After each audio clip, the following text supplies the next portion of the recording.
Navelli, a splendid and picturesque medieval village in Inner Abruzzo, boasts the title of World Capital of Saffron. For over 8 centuries, it has represented the point of national interest for this precious spice, which has established itself throughout the world and is the center of attraction for tourists and visitors.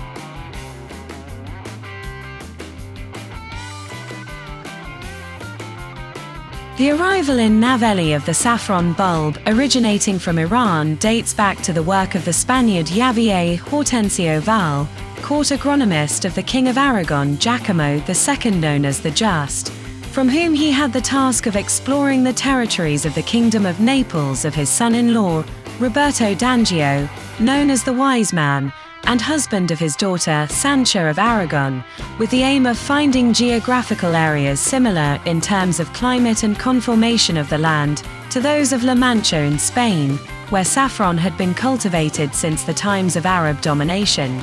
So it was that around the year 1310 Javier Hortensio Val arrived in the Navelli plain, where he found the right place to begin experimenting with the cultivation of Crocus sativus.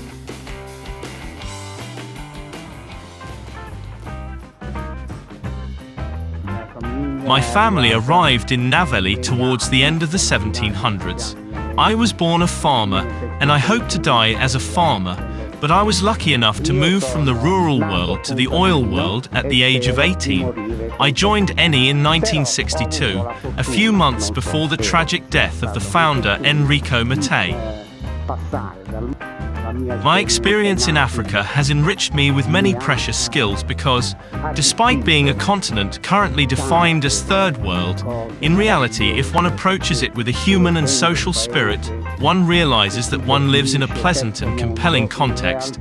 In the oil world, we have always defined crude oil as black gold, and by chance then I ended up in red gold, which is saffron. Here in the Navelli Plateau, ideal conditions have been found for the cultivation of this plant, even better than in the Spanish territory of La Mancha.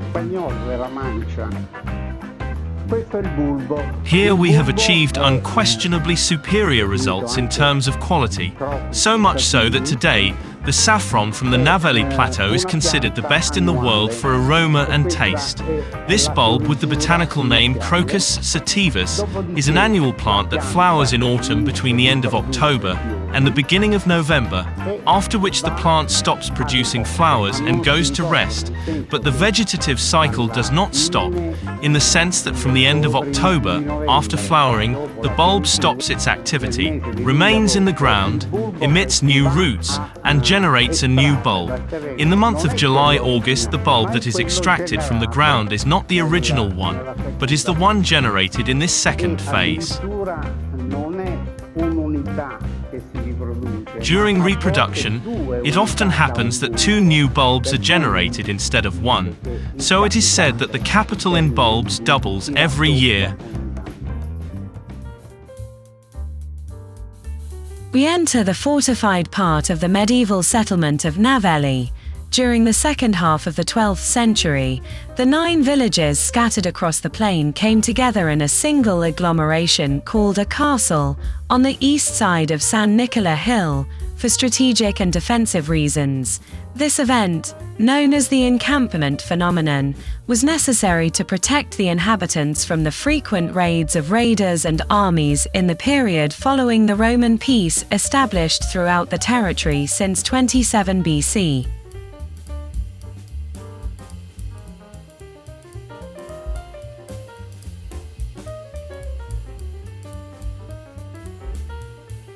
This historically and architecturally most interesting part of the village that witnesses handworks made with local materials and typical local construction techniques, survived invasions, wars and earthquakes almost unscathed until the mid-20th century.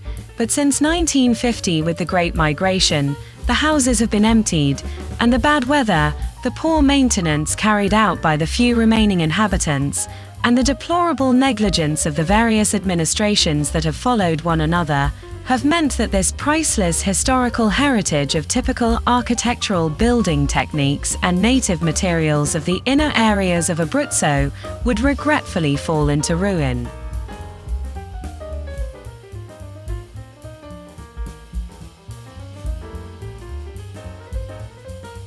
The historical part of Navelli that is accessible and visitable today is confined to the outermost one, which dates back to the 16th, 18th centuries, partly still in the recovery phase after the earthquake of the 6th of April 2009. The renovation of this part of the village was carried out with cyclopean works and significant costs borne by Italian taxpayers, but with very disappointing results, especially as regards the aesthetic aspect of the works. The provisions of the 2013 recovery plan issued by the University of Parma, which requires the use of materials and construction techniques strictly according to the original ones of the place, were not respected. In fact, the facades of the buildings were made with exposed stone finishes and synthetic cement mortars, which have nothing to do with those of the territory, which were instead largely made of fine limestone sand, slaked lime spread over the walls. Faux wood window frames, Spanish-style iron railings, oversized copper downspouts and imitations of Umbrian Tuscan styles make the reclaimed areas appear like abominable imitations of Disneyland.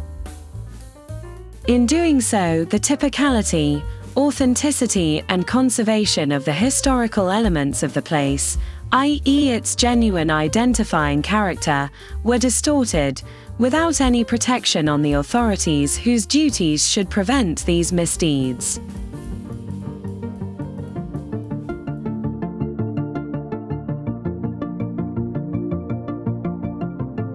Italia Nostra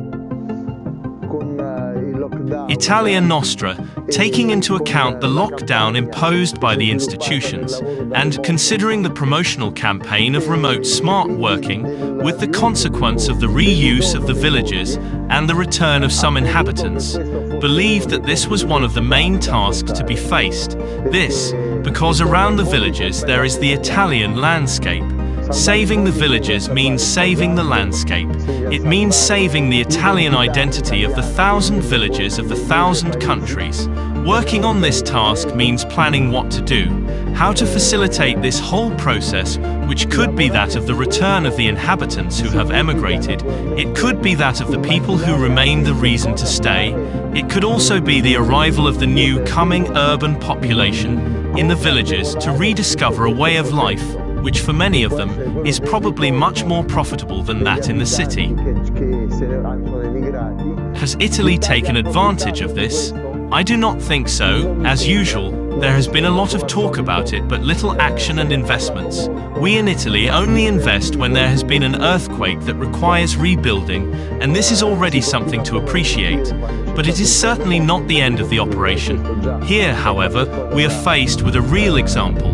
Anyone, even a politician who is normally hard to understand because tight to his own world, but if he attends the saffron harvesting for a day, he realizes that a small town can also find wealth, income, reasons to revive the place, reasons to do tourism, reasons to share certain type of experiences. The fight of Gildo Papauli, who is Navelli's thinking man, unfortunately does not break through. The first reason is the deafness of politicians. Gildo tried together with me too, who unworthily elected me president of the Ancient Saffron Countries Association, but he is always the soul of everything. We also tried through politics to make it clear that we were helping out, but there was deafness. There was the decision to do it alone with their small groups. It's almost as if someone or a valid group that fits into the history of saffron and the history of Navelli is annoying. Also, in the history of Navelli, there is the history of hospitality. You just need to look at Navelli to realize that it represents a landscape of identity. It is actually a place with irreproducible magical qualities. In fact, we have seen that even in this season of late October, there are still some Americans who visit the place. Here there are all the opportunities within a short distance, i.e. Abruzzo National Park, Gran Sasso for saffron attractions, the presence of a selected agriculture. There are all the possibilities to start experiments to set an economy in motion, to restore hope and esteem to the rural world. So a great opportunity which however was wasted for 4 years, and today we simply find ourselves operating with a few stubborn enthusiasts enthusiastic, extraordinary people, but this type of economy that helps the community to grow and improve does not take off.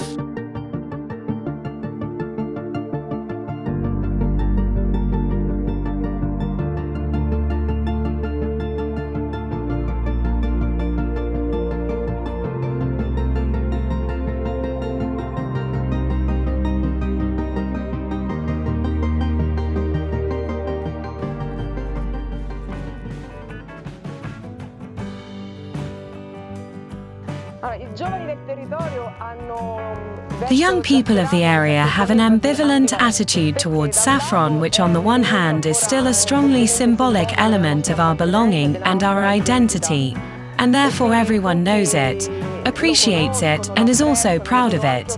But on the other hand, getting involved, it requires further effort, because it is a risky and also tiring cultivation, because it is a completely manual process. There are very few mechanized phases, and only in the initial phase. Then what we are doing today is total harvesting by hand. You have to know how to do the flowering and drying. This cultivation is also very risky because it is linked to atmospheric agents like in all open field cultivations. Wild animals are very fond of bulbs, particularly wild boars and porcupines, but also mice which dig and eat the bulbs, which are also often attacked by parasites and fungi. Therefore, all these critical issues mean that young people do not see it as a real economic resource and prefer jobs that provide more certainty and stability.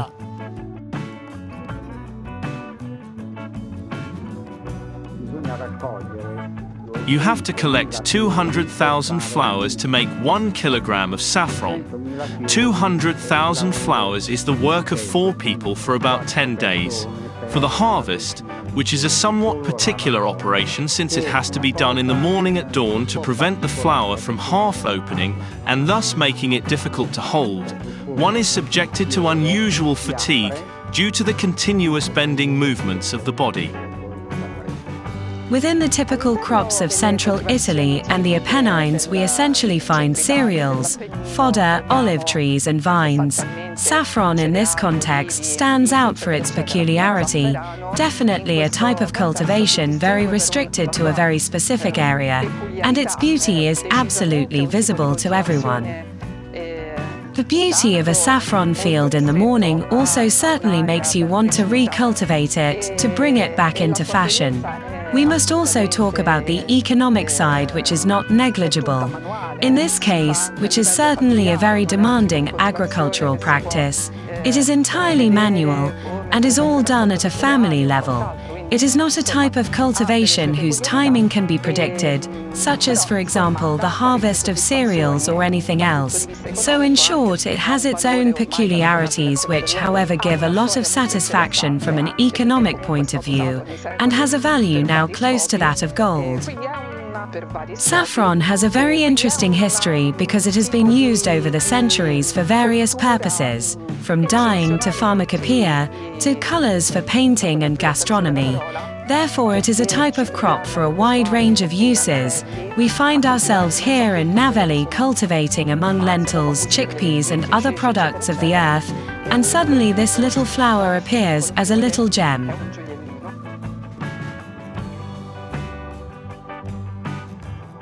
We are returning from a saffron field, and this morning it was very interesting, but above all, abundant. Moreover, the sun assisted us with a magnificent day and granted us this splendid event. With these purple colors of the saffron, the green of the meadows, we are really satisfied, and the collection was particularly interesting. It is not an everyday quantity. We have collected 6 baskets here which represent at least 100 grams of finished product after drying. Now we are heading towards the medieval historic center where there is a house from the early 1300s and where we will carry out the skimming and drying operations of the product. We follow our path and pass through the 14th century walls. This is one of the most characteristic passages of the village. Here we are. We have arrived at the destination where we will carry out the skimming and drying operations of the product.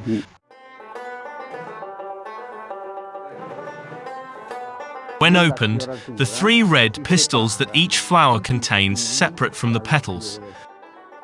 The pistils must then go to the last phase, which is drying on the embers.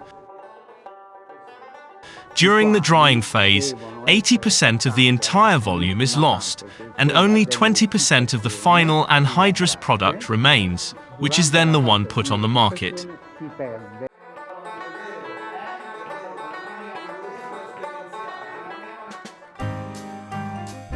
Unfortunately, saffron production has reached the deepest low level in recent years. Just 20 kilograms a year, while in 1870 around 7,800 kilograms were produced throughout the plain. The high value of this product must be poorly advertised. It is quite easy to produce it, but then placing it on the market requires great marketing skill if you want to sell it at a profitable value that compensates for the efforts to produce it. Here we are talking about a product for a niche market in the specialty niches. The commercial values of our product are around 35 euros per gram in Italy, but in Spain it reaches 45 euros per gram, while it is around £60 per gram in England, and ends up at $140 per gram in the United States. But not in supermarkets, because this is not a large-scale retail product. This is a product for qualified businesses, for high-level chefs and gourmets. So if young people understand that they have something in their hands that they can sell at 5 or 6 times more the current value on the generic market, they will certainly have an economic interest and not just a passion, because here in Navelli, with 1,000 square meters of land, it is possible to produce over 1 kilogram of saffron per year. Everything can be managed comfortably by a family of 4, and therefore in economic terms a net income of around 35,000 euros per year can be achieved. For 1,000 square meters of land, you need around 800 kilograms of bulbs, which cost around 1,000 euros for 100 kilograms. We are therefore talking about an initial investment of between 8,000 and 10,000 euros. However, saffron lends itself to adulteration. While the pistils are easily recognizable, the powdered version is the most vulnerable, the one most susceptible to adulteration, because once the product has been pulverized, it becomes difficult to trace its origin. Very often these powders are mixed with turmeric or other components that have no flavor or aroma like that of saffron. This is a very important detail. Therefore, as an orientation, it is always better to buy saffron in pistils. First slice the mushrooms, now I prepare them and cook them by adding a little newly produced olive oil, which is made from Intosso and Gentile Dell'Aquila olives. I add a little salt and cook them. While the mushrooms are preparing, I put the pasta in the water, add the pumpkin that I have already prepared before with a little olive oil, a little grinded pepper and a little salt and some savory. At this point I add some saffron that I soaked for about half an hour in advance. I chopped up the spice because there must be more particles in contact with the water. The saffron gave the water a red color, plus saffron smell and taste. The pasta is cooked, so I put it in our sauce, give it a good stir, and in the meantime we see that the fettuccine take the yellow color due to the spice. I like this dish so much because it is a vegetarian dish. We decorate it with savory, freshly harvested at the foot of the Bomonaco castle, plus a beautiful saffron flower.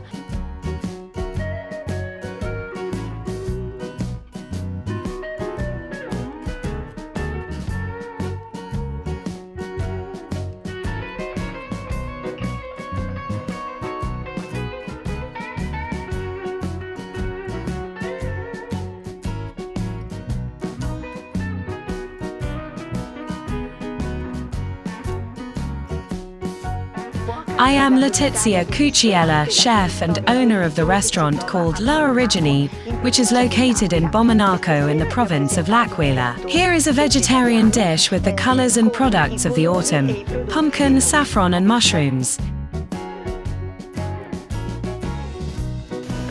Buon appetito a tutti!